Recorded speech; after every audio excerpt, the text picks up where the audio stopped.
¿Cómo están, familia del conocimiento prohibido? Hoy estamos con nuestro amigo Fernando Correa. ¿Qué pasó, Marcelo? Muchos de ustedes probablemente pues, ya lo conocen desde hace años, ¿verdad?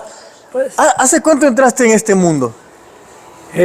cuando nací en este mundo, cuando nací, Marcelo. Cuando naciste en el entré a mundo este del mundo. misterio. El conocimiento prohibido con Marcelo Larín. Welcome to the jungle.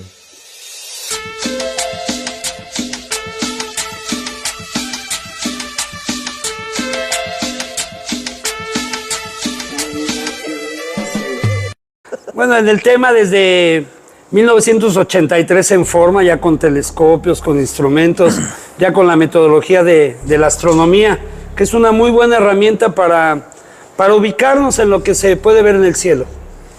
Así comenzaste y luego, ¿qué involucra a un astrónomo en el fenómeno extraterrestre ovni? Bueno, fíjate que tenía 5 años de edad cuando mis hermanos, que los hermanos son los mejores maestros, en mi casa veíamos una tele que por cierto era en blanco y negro, en 1975 te digo, y pasaban un disco volador que iba siendo perseguido por un jet, un caza de los Estados Unidos. Entonces, sin tener más maestros que mi familia, les pregunté a mis hermanos mayores si eso era verdad. Y me dijeron que eso era una recreación, pero que sí existían los seres extraterrestres, que era imposible que fuéramos los únicos en el universo. Y mis hermanos me subían a la azotea de la casa donde vivía a ver un cometa, el cometa West, a ver lluvias de estrellas, a ver que los eclipses. O sea, me introdujeron a esto. Entonces, ya en 1983 pude comprender mejor qué era el proyecto Blue Book, de que estaban hablando de eso en la televisión, los militares, la Fuerza Aérea de Estados Unidos persiguiendo estos vehículos, estos discos voladores. Y curiosamente, Marcelo, déjame decirte que aquí en Las Vegas, donde estamos, en el Museo Nacional de Pruebas Atómicas, vine a entrevistar a Bob Friend en 2012, que fue el director del proyecto Blue Book. O sea, lo que yo veía de niño, lo realicé unos años más adelante, precisamente aquí en esta ciudad, fíjate. Es simbólica. Pues es una proyección, los pensamientos son cosas, ¿no? Sucede. Exacto. La astronomía, empezamos a creer que en el pasado no existía, pero tuvimos grandes astrónomos como lo son los mayas. Así es. ¿Qué opinas de los mayas? Fíjate que todas las civilizaciones de la antigüedad tuvieron grandes astrólogos y de la astrología nació la astronomía. Permíteme decirte que los mayas civilizaron a muchos pueblos que eran muy primitivos y cavernícolas. Los atlantes mayas, donde iban pasando, y yo tengo todas esas crónicas, y están en la historia y en los nombres de los países, por ejemplo, de los lugares, donde iban pasando los astrónomos mayas, los atlantes mayas, los toltecas, civilizaban a grandes ciudades. Fíjate, cuando salieron de Atlántida, los expulsados de ese lugar fueron llamados íberos. Y surgió Iberia, que ahora es España, y no existía China, Estados Unidos, existía Galia, que es Francia, y el puerto Galo, que es Portugal.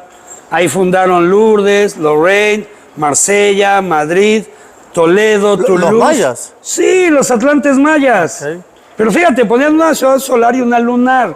Te lo repito, Marsella, Madrid, Toledo, Toulouse, Barcelona, Santander, sobre todo Lourdes, Lorraine. Todas estas ciudades eran pequeños, grandes santuarios en ese tiempo que luego crecieron. Cuando los atlantes mayas estuvieron en la ciudad de Maío, con doble I latina, Maío, en Egipto, de ahí surgió un gran oráculo que después se trasladó a Saís. Cuando los mayas estuvieron en Leusis, de ahí surgió una gran nación con los etronios o los etruscos, que son Italia, y de ahí salió una gran nación que son los gregos y luego los griegos. Cuando los mayas estuvieron en la ciudad de Burma, fíjate, si tú estudias a los nagas estuvieron en la ciudad de Burma, y los nagas, el número 1 lo hacen 1 punto, el 2, 2 puntos, el 4, 4 puntos, el 5 es una barra. Cuentan con los dedos de las manos y los pies y usan el 0. Pues, ¿quiénes son los nagas? Los mayas. Entonces, fíjate muy bien, el idioma que mucha gente dice, esto es parte de la astronomía, porque el idioma que te voy a revelar y compartir viene del cielo, no es del hombre. Por eso eran grandes astrónomos. Además de lo que sabemos que ellos conocían de eclipses, de pirámides, de alineación, me gustaría compartirte algo más profundo para ese conocimiento prohibido que tú manejas. Fíjense muy bien, el idioma que dice en sánscrito en realidad no existe. Lo escondieron los brahmanes porque los nagas manejaban 5 ramas gramaticales de 7 letras por 7 notas musicales. Son 49 letras, 16 vocales y 33 consonantes. En este idioma que te voy a decir su nombre, que es mal llamado sánscrito, para mí el sánscrito no existe, y lo voy a decir el nombre, atención. Naga quiere decir serpiente. Por eso los nagas eran los dioses reptiles de Sumeria, de Babilonia. Sumeria en maya antiguo quiere decir tierra plana y fértil. Allá ellos pusieron 2 ciudades, Ulcan, ciudad solar, y Uri, ciudad lunar. Ur es donde estaban los caldeos, Ur de los caldeos, donde estaba Abraham, que luego se hizo Abraham. Estamos hablando de miles de años antes de la historia revelada. Entonces, Naga en este idioma quiere decir serpiente. Y Deva quiere decir ángel o un ser con alas. Entonces, dime tú a mí, ¿qué es una serpiente con alas? La serpiente emplumada. Es Quetzalcóatl para los náhuatl, es Pelaquetza para los citecos, zapotecos, sinatecos, oaxacos, huachales, huachiles, huachachiles, huicholes, es Pelaquetza. Allá en las Cibueras, en El Salvador, en tu tierra, allá le llamaban Simbutzán, Cuculcán, Devanagari. Estamos hablando de una raíz muy profunda que está en los nombres. Entonces, ellos manejaban unos idiomas que eran de acuerdo al lugar donde se ponía un santuario. O sea, un lugar especial para que el ser humano encontrara en sí mismo la divinidad que está en todas partes. A Dios o al universo o a la inteligencia de la naturaleza. Porque fíjate, el máximo milagro en la teología, en la religión, y el mayor misterio en la ciencia es la vida, es el mismo. Entonces ellos, como adoradores de la vida, hicieron que muchos pueblos que eran nómadas se volvieran sedentarios. Allá, por ejemplo, en esta zona de Sumeria, donde estaba Ulcan, Ulcan después se llamó Babilonia, y Uki se llamó Ur, una ciudad solar y una lunar, Mayo y Saís. Y luego en Burma, después se llamó el Tíbet. Entonces ellos le dieron el alfabeto, por ejemplo, a los gregors. Lo hizo el Atlante maya de Seret. Les dejó 22 letras que, dividido entre 7 notas musicales, son el número que se acerca a pi. 22 consonantes entre 7, 3.14. Pero no llega a pi, tiende a pi. O sea, eso hago la aclaración porque van a agarrar la calculadora, pero es un número también imperfecto de sucesión periódica. Y con ese número se hacen muchas cosas. ¿Qué se hace del cuerpo humano? Nosotros provenimos de esas vibraciones. Entonces, es muy profundo todo lo que se puede aprender de que los gregos, los protogriegos, usaron el ómicron y el omega, y el upsilon y el epsilon, y por eso el griego tiene 24 letras. Pero proviene del maya, se llaman idiomas solares. Son los que estudió, por ejemplo, el profeta Daniel, el mismo Moisés, el mismo Jesús en el templo de Heliópolis en Egipto. Heliópolis, ciudad solar, los idiomas Heliópolis, los idiomas solares. Porque hay idiomas solares, lunares y zodiacales. Y eso es astronomía, Marcelo. No nada más los equinoccios, los solsticios, los calendarios perfectos. El códice Dresde, que me habla de 72 eclipses de sol, que muchos de ellos no se ven en la zona maya, pero ellos sabían que iban a ocurrir. Entonces anduvieron por muchos lugares del mundo, civilizando a grandes pueblos. Y la crónica de los mayas, pues, es interminable. Pregunta, ¿sí? ¿Para qué usaban el lenguaje solar y el lunar? Bueno, el lenguaje solar es evolutivo y el lunar es involutivo. La involución es la creación hacia la materia y el evolutivo es la materia hacia la luz. El espíritu se va materializando por la fuerza de gravitación y la materia se puede espiritualizar por la fuerza de la meditación, porque la meditación puede neutralizar, o sea, no puedes evitar las fuerzas del universo. electromagnetismo, gravitación, nuclear fuerte, nuclear débil. No las puedes evitar, pero sí las puedes neutralizar en algún momento de meditación profunda. Ok, a ver, estos dos lenguajes, el lenguaje solar y el lenguaje lunar, según lo que he entendido, el lenguaje lunar era para la involución, es decir, para referirse a cosas materiales. Para la mente, la luna es la mente. Ok, y el sol, el lenguaje solar, era para referirse a la espiritualidad, la evolución en eso. Para el contacto del hombre con el cosmos, con el todo, a través de la pirámide, porque el hombre es una pirámide. Entonces, cuando haces una pirámide grande es como la proyección del cuerpo humano. Todo lo que hace el ser humano, toda nuestra tecnología de cualquier era, es una proyección de nuestro cuerpo y de nuestros sentidos.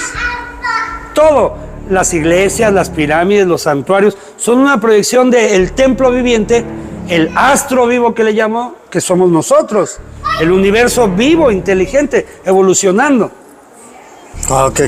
Todo eso lo hacían los mayas y la gente pues como que conoce mucho lo que ya te digo de su calendárica, el movimiento de los planetas, el movimiento de las estrellas, sus signos zodiacales son 13, les decían Oxlahun Tikú, los 13 sagrados, en donde se movían los Bolón Tikú, Bolón quiere decir 9 y Tikú sagrado, los 9 sagrados son los 7 planetas convencionales y el Sol y la Luna, son 9. Y ellos conocían muy bien los ciclos de proyección de Mercurio, que le decían Chichanek, la Mat, que es Venus. Conocían a Marte, a Júpiter, que le dicen Bolón Yoctel, a Saturno. Conocían todo eso y sabían los mayas que hay periodos de tiempo chicos, como lo es el día, y que un día tiene 4 estáticas, 4 estaciones. Este quiere decir estática, o este quiere decir contraestática. Norte quiere decir algo así como normal y sur como surgir. O sea, cómo está todo el circuito a los puntos cardinales. Entonces, en la mañana se puede decir que va saliendo el invierno. Al mediodía la primavera. En la tarde el otoño. Y en la noche otra vez el invierno. Entonces, si tú te fijas, el micro y el macro es lo mismo. Hay 4 estáticas o estaciones en el año, pero ellos sabían de periodos de tiempo que duran 144 años, 24 años, 5.125 años, 25.620 años. O sea, tenían como fractales en numerología y en vibración, conocían mucho de todo esto, pero, y la evidencia está en sus calendarios. Ellos al parecer tenían como una obsesión con el tiempo, porque lo andaban midiendo, a diferencia de los demás. Así es. Pero los mayas, no solamente como las civilizaciones normales, que contaban el tiempo al futuro, los mayas lo contaban también hacia atrás. Sí, porque sabían que el pasado es igual que el futuro, que todo es cíclico y repetitivo y evolucionante. Entonces comenzaron a medir hacia atrás para determinar cómo iba a ser el futuro. Exactamente. Exactamente. Veían, por ejemplo, en el horizonte con la pirámide, ponían marcadores astronómicos, más que constelaciones o grupo de estrellas que quiere decir en griego, son marcadores astronómicos y entonces ellos decían, a ver, el sol salió por aquí. ¿Cuándo repite posición? En un año. A ver, la luna salió por aquí. ¿Cuándo vuelve a repetir posición? En 18 años, 11 días y 8 horas. Entonces, si sabes por dónde sale el sol y cuándo repite posición, y sabes por dónde sale la luna y cuándo repite posición, puedes pronosticar los eclipses. Y llevan sus ruedas calendáricas, más que con una obsesión, es una agenda, Marcelo. Tú tienes tu agenda, usted tiene su agenda. Tal día, tal hora voy para acá, tal día, tal hora voy para allá. Ellos tenían su agenda de un ritual ceremonial que era su vida misma. Pero los mayas, ok, viene el surgimiento de la Atlántida y mi pregunta es, los mayas, ¿esa cultura es nacida aquí en el planeta Tierra o ellos mismos vienen de otro lado, como igual que podemos nosotros, entenderlo en el Popol Vuh? Igual que nosotros, mira. El agua que está en nuestro cuerpo es más antigua que el sol. Antes de que existiera el sol y se conformara en la nebulosa, ya había mucha agua. Esa es tu agua. Ese es el que le dicen Chac en maya, o Tlaloc, que quiere decir no el dios de la lluvia, quiere decir el omnipresente. que está en todos lados. Entonces nosotros tenemos una componente luminosa que le llaman algunos espíritus, lo que le da vida a la materia, le llaman ki, le llaman chi, Sí. le llaman púa, le llaman rúa. Y ahora que digo púa, púa le dicen en maya, rúa en hebreo, porque el hebreo y el maya es el mismo idioma. Entonces, sí hay una componente de allá, pero hay otra terrenal. Muy poca gente sabe que Noé tuvo 3 hijos: Semilla, Cenote y Centeno. Sem, Chem y Jafet. Sem son los semitas, los hijos de Abraham, los hijos de Israel. Luego los judíos, pero primero fueron semitas, hijos de Noé. Semilla, Cenote y Centeno. Centeno son los árabes. Y las tribus perdidas de Israel son los cenote, porque los olmecas, cuando llegaron a la tierra de Lule, aquí en lo que es la zona de Tabasco, y esta parte de Veracruz, olmecas de Ulman, la ciudad de Lule, ellos son en realidad nubios, vienen migrando de Atlántida, llegan a Nubia, toda esta sabiduría sirve para poner los cimientos de lo que después fue el imperio faraónico. Y ellos hacen una migración 3.500 años antes de Cristo a Macuspana, que en náhuatl quiere decir el lugar de las 7 barrenderas, en Tabasco, que es donde encontraron la estela del fin del calendario en 2012. Entonces, son parte de las tribus perdidas de Israel.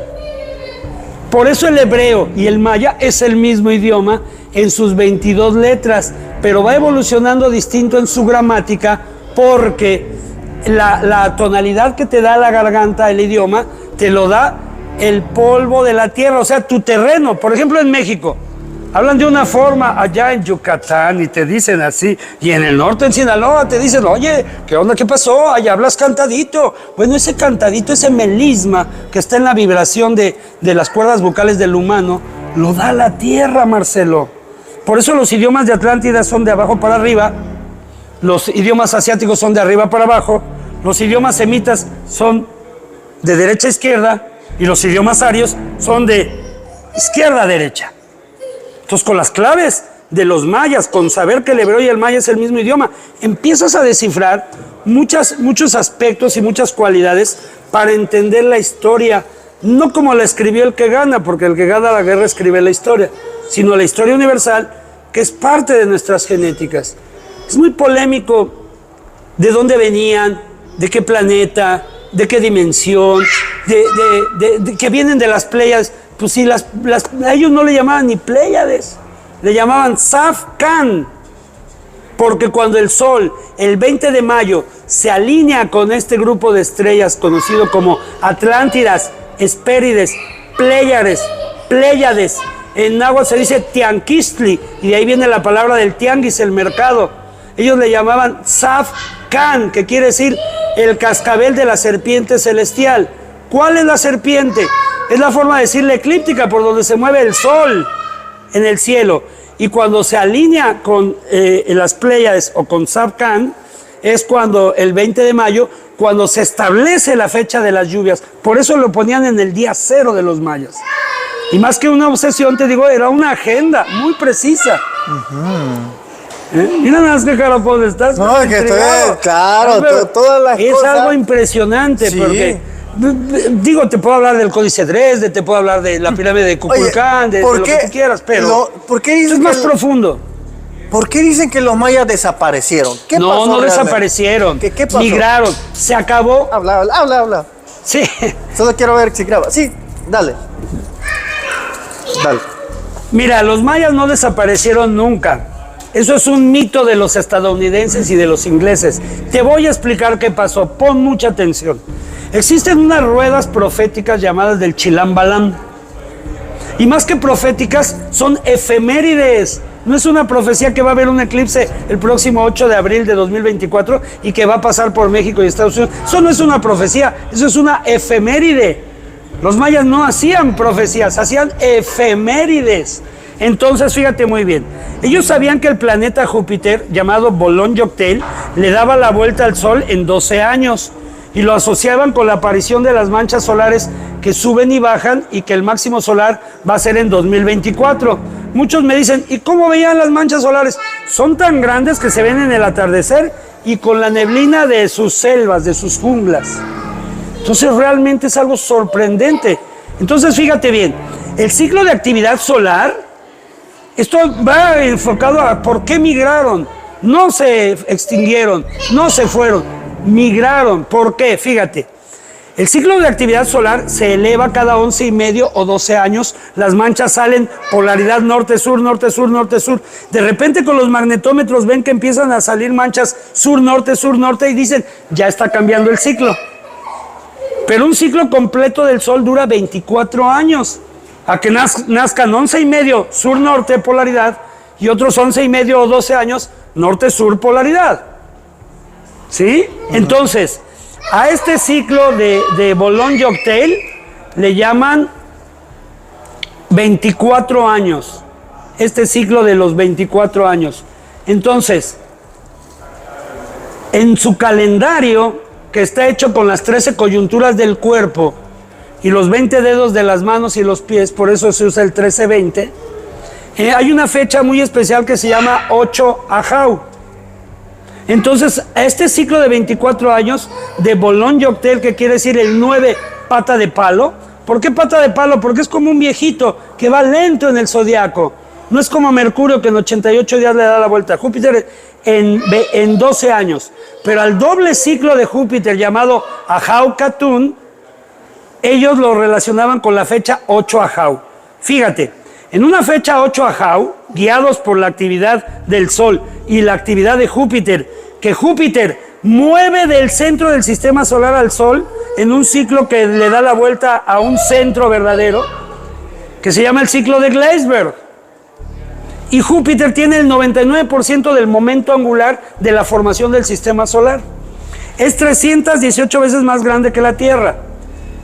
Saturno es 95 veces, Neptuno y Urano 30 y 40, o sea, ni juntando a todos los planetas le llegamos ni a la mitad de la materia que tiene Júpiter, Boulogne-Jonctel.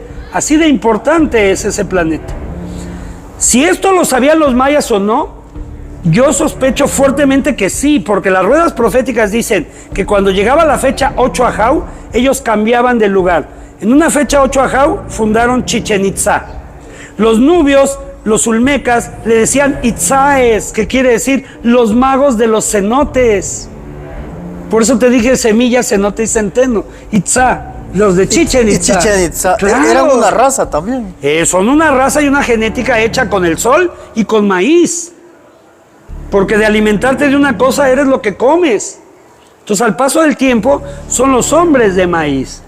Pero fíjate qué interesante. Ellos se guiaban por 13 ciclos de Ajau Catún. Pero espera, hay una parte que... Para que entendamos por qué migran, ¿eh? Ahí vamos. Eso iba a entender. A eso vamos. Mira, los Ajau Catunes entonces estaban guiados por una efeméride de Boulogne-Jonctel y de Kinich Ajau, el sol en la meridiana. Cuando llegó el 8 Ajau, vivieron en Chichén Itzá, lo fundaron. ¿Y cuánto crees que vivieron ahí? 13 ciclos de Ajau Catún. O sea, 312 años. 13 por 24. Cuando se repite 312 años la fecha 8 Ajau, abandonan Chichén Itzá, la dejan por completo, aunque estuviera entera, y se van a donde viajó el magnetismo en la Tierra, el centro espiritual que le llaman, y ahí fundan Palenque, en un 8 Ajau. Luego, ahí en Palenque vivieron los mayas. ¿Cuánto crees que vivieron ahí? 13 ciclos de Ajau Catunes, o sea, 312 años. Cuando se repite la fecha 8 Ajau, se regresan a Chichén Itzá y otra vez lo refundan, lo repoblan y tiene otro esplendor. ¿Cuánto crees que vivieron en Chichén Itzá? 312 años, 13 ciclos de Ajau Catún, y después caminan hacia Toniná, donde está una de las pirámides más grandes, y se van a otros lugares y se convierten en huatzacos, huachales, huachiles, huacholes. O sea, si tú te cambias de país y tienes descendencia, ya no se llaman mexicanos o salvadoreños, se llaman del lugar donde nació la persona, el ser. Ajá. Por eso, por ejemplo, vienen migrando, fíjate qué grandiosos son los mayas. No tenían tiempo a la llegada de los europeos de construir otras pirámides, pero entonces encontraron un cerro donde se junta la Sierra Madre Oriental y la Sierra Madre Occidental con el puro magnetismo de la tierra y el cielo. Ellos sabían que había dos Chac o dos Tlaloc, el Chac eléctrico, que es el agua de lluvia, y el Chac magnético, que es el agua de la tierra. Todo eso lo conocían, está en su cosmovisión y en sus crónicas. Entonces ellos fundaron un lugar en un cerro donde se junta la Sierra Madre Oriental y la Sierra Madre Occidental, que se llama Zempoaltépetl Totontepec. De ahí migran y llegan a Tezosomoc, que está en Azcapotzalco, en la Ciudad de México. Tezosomoc, y ahí se hacen, ya no se llaman Zempoaltépetl, se llaman Tezonacas, que quiere decir dos espíritus en uno. Siguen migrando, llegan a Veracruz, fundan la pirámide de El Rayo, que es Tajín, con 365 nichos, y fundan la pirámide de Zempoala.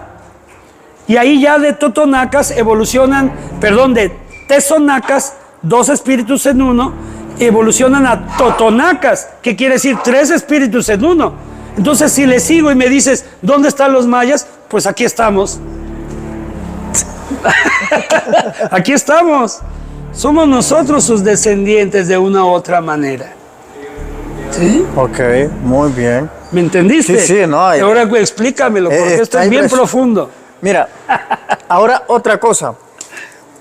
Las personas tienen una idea errónea sobre los mayas y sus sacrificios. Entonces, muchas personas hasta hoy en momento entienden que cuando ven que un maya corta la cabeza o hace diferentes cosas, piensan que los mayas realmente... Yo no sé qué europeo vio a un maya haciendo un sacrificio si no los vieron a ellos. Exacto, a ese punto quiero llegar. En donde las personas, hasta hoy en día, por esa desinformación, siguen pensando que mayas hacían ese tipo de cosas. Aniquilaban cabezas, sacaban corazones. Bueno, los celtas hicieron muchos más sacrificios de sangre cuando las druidesas, las mujeres, eran las sacerdotisas. Y todo era para ellos sangre y sangre y sangre. Entonces, puede ser simbólico también. Puede ser real, pero mira, hay una deidad en los hindú que se llama Dakini. Dakini tiene 4 brazos. No hay mujeres de 4 brazos. Ah, es simbólico entonces. Y en uno de sus brazos tiene una cabeza degollada. No quiere decir que Dakini anda matando gente. Quiere decir que tú te cortes la cabeza. ¿Qué quiere decir? Que cambies. Claro. Que tú cambies, puede ser simbólico, no exactamente un sacrificio de sangre y todo eso. Pero si como se va deformando todo, pues luego vinieron otros y sí hicieron sacrificios de sangre. Y actualmente el humano sigue haciendo sacrificios de sangre. Esas son las guerras. Exacto. Pues digo, cuando se dice en el Popol Vuh de que los mayas venían del centro de la galaxia, ¿por qué lo dicen? Mira, en maya, Padre, Hijo y Espíritu, como se dice, por ejemplo, en otro idioma, Tei, Yin, Yan. O sea, todos dicen Yin, Yan, pero le falta el Tei. Padre, Hijo, Espíritu. O sea, es polo positivo, polo negativo y polo neutro. Por eso la teología nos dice son 3 espíritus en uno. Dios no es el Padre, no es el Hijo, no es el Espíritu. Son 3 en uno. Y cada uno de los otros 2 contiene a los otros. O sea, es una complejidad porque es simbólico. Ellos le llamaban Chipicocula, Raza Cocula y Huracán. Huracán, que es la espiral, porque espiral quiere decir espíritu. En idioma Seleopoli, espiral, espíritu, esperma, esperpetuo, espín, es pi. Son la misma palabra en arqueometría. Entonces, a eso le llamaban el espacio oscuro, el corazón del cielo, y está rumbo a Sagitario, donde está el hoyo negro del centro de la galaxia. ¿Sabían que ahí está el centro gravitacional? Probablemente sí. ¿Tú crees que ellos descubrieron eso a puro estudio propio o recibieron ayuda de seres de otros planetas? Son probables las dos situaciones. Nosotros como humanidad actual estamos a punto de que otras civilizaciones establezcamos contacto con ellos y nos ayuden a la evolución. ¿Por qué no pensar que algunos seres extraterrestres, si hay diversas razas, algunos ya son humanos súper evolucionados? Después de todo, esta forma es muy universal. Se ve esta forma de tronco y estrella de extremidades. 5. En todos lados se ve. En los animales y todo. Y indudablemente la evolución del humano emerge del reino animal. Entonces, nosotros, cuando pasamos por el vientre, pasamos por una bacteria unicelular, luego un pez, un anfibio, un mamífero y salimos como hombre. Pero pasamos desde el vientre por 84 familias de animales. Y ese es el verdadero zodiaco, no la horoscopía. La horoscopía sirve nada más durante 1 hora. Por eso dice horóscopo. No hay horóscopo semanal ni anual ni nada. No, es algo mucho más profundo. Se llama cosmobiología. Pero para entenderlo necesitamos bases muy fuertes de astronomía, de las fuerzas de la naturaleza. Entonces, yo considero que ellos hicieron lo que los grandes iniciados de toda la humanidad. Usaron más del 10% de su cerebro. Se expandieron a oír más, a ver más, a sentir más.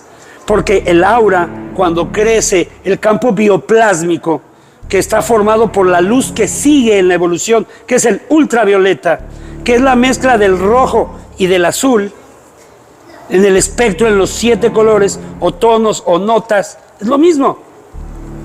Uno te entra por aquí, otro por aquí, otro por aquí, pero es lo mismo. 7 aromas, 7 sabores, es lo mismo. En el cerebro es donde se desglosa, pero en la vibración natural del cosmos, ahí está. Estos números y estas letras no las inventó el humano, vienen del cosmos. Entonces, ¿qué pasa? ¿Tú crees que ahorita estamos despiertos en el estado beta? El estado beta, que le llaman vigilia, despierto, es también un estado de ensoñación, Marcelo. El despertar viene después de muchos años de meditar, de bien alimentarse, de bien vibrarse, de cuidar la onda pensamiento. Todo lo que piensas es para ti. ¿Para quién va a ser si insultas a alguien que ni te oye, ni te siente, ni está bien lejos y uno está ahí? Pero es para uno esa vibración. Entonces, este campo bioplásmico, todo esto que digo para darle fundamento científico a lo esotérico, que esotérico no son las velas ni del incienso, no, esotérico quiere decir del interior, hacia adentro. Lo exotérico son todos los libros, todas las ciencias, lo que me digas, de afuera, exo, pero esotérico es del interior. Conocían el interior de su cuerpo. ¿Cómo puede ser que lo que ellos llamaban púas, le llamaban rúas o le llamaban chakras, y la endocrinología, la ciencia de hoy, les está dando la razón a una ciencia muy antigua de astrólogos, magos? Cuando Fernando Correa dice magia, se refiere a las fuerzas de la naturaleza. Es la verdadera magia. No hay más magia que la vida. Mencióname algo más mágico que la vida. No hay. Pues es la vida. Entonces, ¿por qué no considerar que la Tierra es un ser viviente a su nivel? El Sol, el universo. Entonces me dices, ¿les ayudó a alguien? ¿Alguien o algo? Muchos dicen, quiero contactar con extraterrestres. Yo también, pero yo mejor prefiero contactar con el universo. Porque es un ser vivo más grande todavía, el que nos dio vida y forma. Y le dio vida y forma, así como en este planeta, todos venimos del mismo árbol genealógico, todos venimos evolucionando del mismo ADN, también en el universo todos tenemos un origen común y único. Entonces estos seres son nuestros parientes. Los extraterrestres cercanos o lejanos son nuestros parientes. Y si el humano pasa por 84 familias de animales que existen ahorita en este planeta, ¿por qué no pensar que en otros mundos la evolución fue a través de sirénidos en el agua, de insectos o de otro tipo de seres? ¿Por qué no pensar que todo eso es posible? ¿Qué lo limita ante la grandeza y la sabiduría del cosmos? Exacto. Sabemos una gota, ignoramos todo el océano. Exacto. Bueno, Fernando, la verdad que ha sido apasionante esto y me voy con muchas respuestas y nuevas preguntas. De Así eso se que trata. te vamos a traer de nuevo, ¿oíste? Con mucho gusto.